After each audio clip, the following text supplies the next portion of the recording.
व्यापार और टैरिफ्स के क्षेत्र में जो एक युद्ध घमासान सा छिड़ा हुआ है और ट्रंप साहब ने उसको खुद छेड़ा है, रोज उसका आकार बढ़ रहा है। इसका प्रमुख उद्देश्य है कि अमेरिकी उद्योग और अमेरिकी नौकरियों का अमेरिका में पुनर्जन्म हो। अमेरिका में एक दो शब्दों का इस्तेमाल किया जाता है, रस्ट बेल्ट। जो पुराने उनके उद्योग थे वो अभी जंग खा रहे हैं। तो ट्रंप साहब का मानना है कि ये जो उद्योग हैं और ये जो नौकरियां हैं, इनको दोबारा अमेरिका में इनका पुनर्जन्म हो।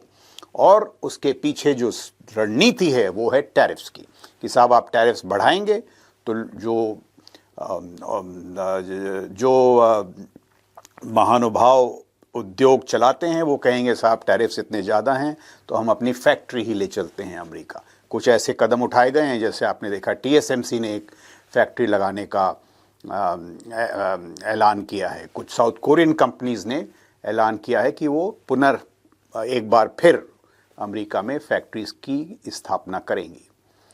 ट्रंप साहब की नज़र जो रक्षा खर्च है उस पर भी है।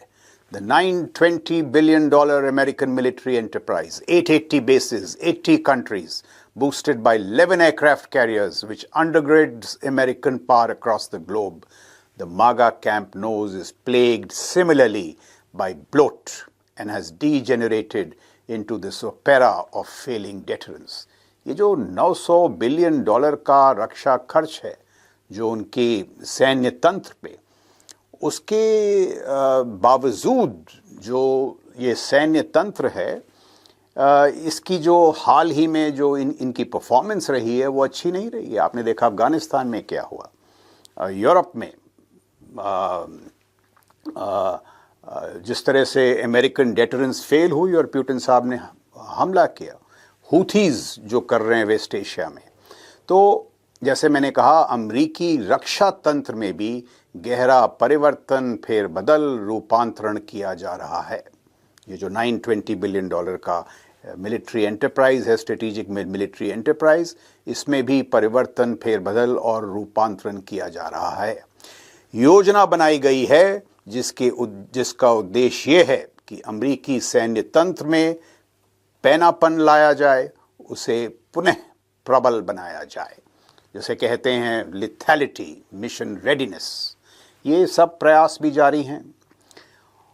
मूल बात ये है कि जो in order to pair America's commitments with its declining power, not only do the global conflicts have to be wound down, the defense burdens also have to be shared and redistributed. अमरीकी शक्ति, खासकर सैन्य शक्ति और उसकी वैश्विक जो प्रतिबद्धताएं हैं, कमिटमेंट्स, उनमें पुनः संतुलन लाने की आवश्यकता है। और क्योंकि मैंने कहा कि सैन्य उसकी जो शक्ति है उसमें कमी आ रही है, इसलिए ट्रंप साहब कहते हैं wind down the global conflicts. ये आपने इतने जंग क्यों छेड़ रखे हैं? यूक्रेन में जंग समाप्त कीजिए, वेस्ट एशिया में समाप्त कीजिए, और जो असली खेल है, द बिग गेम, चीन, उसकी तरफ तवज्जो डालें। So wind down the conflicts in Europe, West Asia, and let us move to the Indo-Pacific, जहां असली खतरा है चीन द्वारा। So the big game, the MAGA camp argues, is China.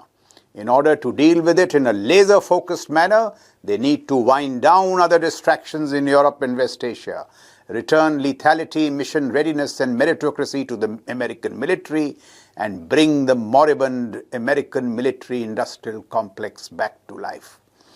While the Americans do not have 7 days of precision munitions and missiles for a fight in Taiwan, the Chinese can manufacture 10,000 cruise missiles in a week. Just think of this.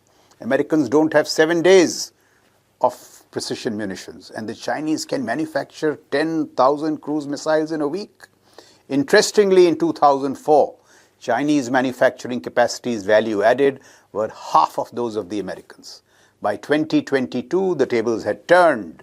Chinese manufacturing capacities became twice that of USA. Not surprisingly, the Chinese military-industrial complex today, on American admission, is 5 to 6 times more scalable and efficient than that of USA. तो मागा camp के अनुसार जो राष्ट्रपति Trump के जो चिंतक हैं, जो उनके विद्वान हैं, उनके अनुसार असली खतरा चीन है, यूरोप में नहीं, वेस्ट एशिया में नहीं, असली खतरा चीन है। अतः आवश्यकता है कि अन्य युद्ध समाप्त किए जाएं। तभी ट्रंप साहब कहते हैं let's wind up the conflicts Ukraine में, वेस्ट एशिया में, और संपूर्ण शक्ति और ऊर्जा इंडो पैसिफिक में केंद्रित हों।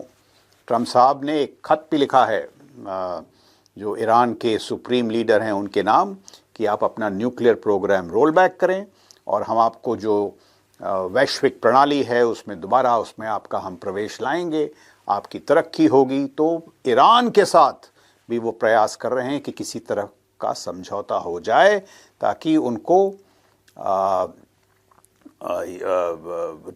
मौका मिले कि जैसे मैंने कहा पूरी अपनी जो शक्ति है, सैन्य शक्ति, आर्थिक शक्ति, उसका केंद्र बिंदु वो चीन को बना पाएं, जो उनकी समझ में असली खतरा है। साथ ही अमेरिकी सैन्य औद्योगिक ढांचे में भी संपूर्ण सुधार बदलाव किए जा रहे हैं। मिलिट्री इंडस्ट्रियल कॉम्प्लेक्स, जैसे मैंने कहा, सैन्य औद्योगिक ढांचे में भी संपूर्ण सुधार बदलाव किए जा रहे हैं। There is also an element of statecraft at work here. एक सामरिक सोच भी है। The Americans hope to drive wedges in the rapidly strengthening BRIC axis, China, Russia, Iran, North Korea.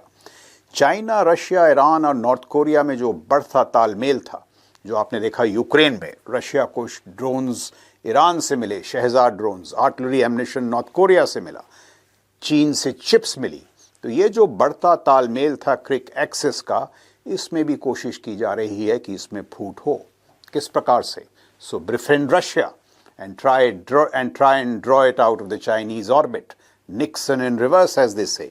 Dialogue with and alternately coerce Iran. तो Iran पे दबाव, Iran से बातचीत भी, उनको ये ऑफर कि साहब आप अपना न्यूक्लियर प्रोग्राम रोल बैक करें और जो वैश्विक आर्थिक प्रणाली है उसमें दोबारा आपका हम प्रवेश करवाएंगे। While opening a line to Beijing, president Trump बार बार कहते हैं कि उनके जो अच्छे मित्र हैं प्रेसिडेंट जी, उनसे वो मुलाकात के लिए इच्छुक हैं।